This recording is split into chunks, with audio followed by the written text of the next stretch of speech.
Halo semua, perkenalkan, nama saya Tio Pana Olius Murian, kelas F dengan NPM 2009-1029, Prodi PGSD dengan mata kuliah Strategi Belajar Mengajar, dan dosen pengampu Bapak Sumarlin Mangandan Marianus SSI MPD, Universitas Katolik Santo Thomas Medan.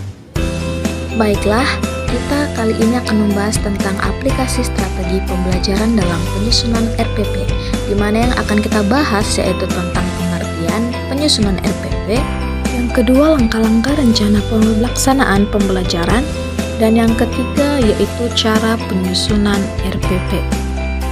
Baiklah, langsung saja yang pertama yaitu pengertian. Rencana pelaksanaan pembelajaran atau RPP adalah rencana kegiatan pembelajaran tatap muka untuk satu pertemuan atau lebih.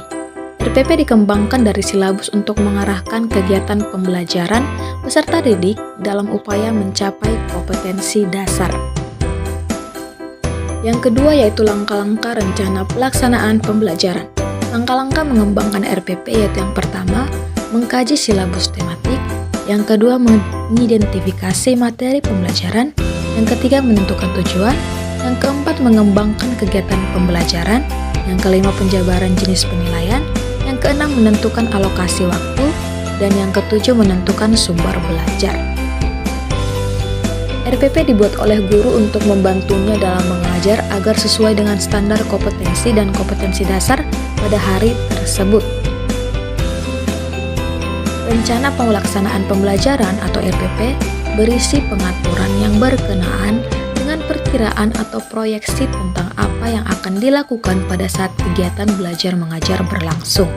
Kemungkinan pelaksanaan pembelajaran sesuai dengan rencana pelaksanaan pembelajaran yang telah direncanakan ataupun tidak karena proses pembelajaran bersifat situasional.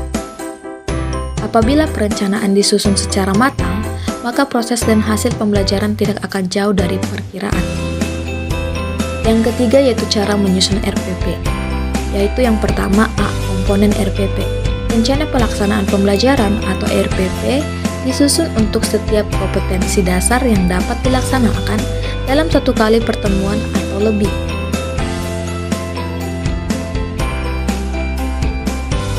Komponen-komponen dalam RPP atau Perkemdiknas nomor 41 tahun 2007 adalah sebagai berikut. Yang pertama, identitas mata pelajaran meliputi A. Satuan pendidikan, B. kelas, C. semester, D. program studi. Yang E. mata pelajaran atau tema pelajaran, dan F. jumlah pertemuan. Yang kedua, standar kompetensi merupakan kualifikasi kemampuan minimal peserta didik yang menggambarkan penguasaan, pengetahuan, sikap, dan keterampilan yang diharapkan dicapai pada setiap kelas atau semester pada suatu mata pelajaran.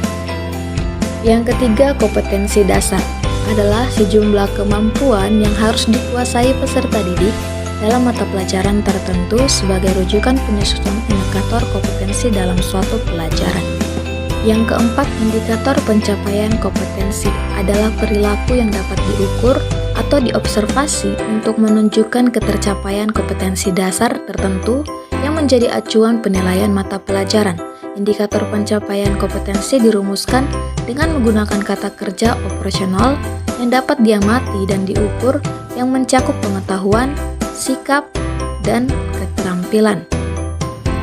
Selanjutnya, yang kelima yaitu tujuan pembelajaran, menggambarkan proses dan hasil belajar yang diharapkan dicapai oleh peserta didik sesuai dengan kompetensi dasar. Yang keenam, materi ajar, membuat fakta, konsep, prinsip, dan prosedur yang relevan dan ditulis dalam bentuk butir-butir sesuai dengan rumusan indikator pencapaian kompetensi.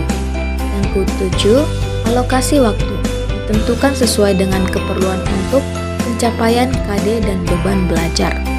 Yang kedelapan, metode pembelajaran digunakan oleh guru untuk mewujudkan suasana belajar dan proses pembelajaran agar peserta didik mencapai kompetensi dasar atau seperangkat indikator yang telah ditetapkan. Pemilihan metode pembelajaran disesuaikan dengan situasi dan kondisi peserta didik, serta karakteristik dari setiap indikator dan kompetensi yang hendak dicapai pada setiap mata pelajaran. Yang kesembilan, kegiatan pembelajaran, yaitu yang A, pendahuluan. Pendahuluan merupakan kegiatan awal dalam suatu pertemuan pembelajaran yang ditujukan untuk membangkitkan motivasi dan memfokuskan perhatian peserta didik. Yang B, inti. Kegiatan inti merupakan proses pembelajaran untuk mencapai KD. Kegiatan pembelajaran dilakukan secara interaktif, inspiratif, menyenangkan, menantang, dan memotivasi peserta didik. Yang C, penutup. Penutup merupakan kegiatan yang dilakukan untuk mengakhiri aktivitas pembelajaran yang dapat dilakukan dalam bentuk rangkuman atau kesimpulan, penilaian, dan refleksi. Yang ke-10, penilaian hasil belajar. Prosedur dan instrumen penilaian proses dan hasil belajar disesuaikan dengan indikator pencapaian kompetensi dan mengacu pada standar penilaian. Yang ke-11, yang terakhir, yaitu sumber belajar. Penentuan sumber belajar didasarkan pada standar kompetensi dan kompetensi dasar, serta materi ajar, kegiatan pembelajaran, dan indikator pencapaian kompetensi. Baiklah, sekian materi yang saya sampaikan. Semoga dapat bermanfaat bagi kita semua. Sekian dan terima kasih. Jangan lupa like, komen, dan subscribe. Thank you.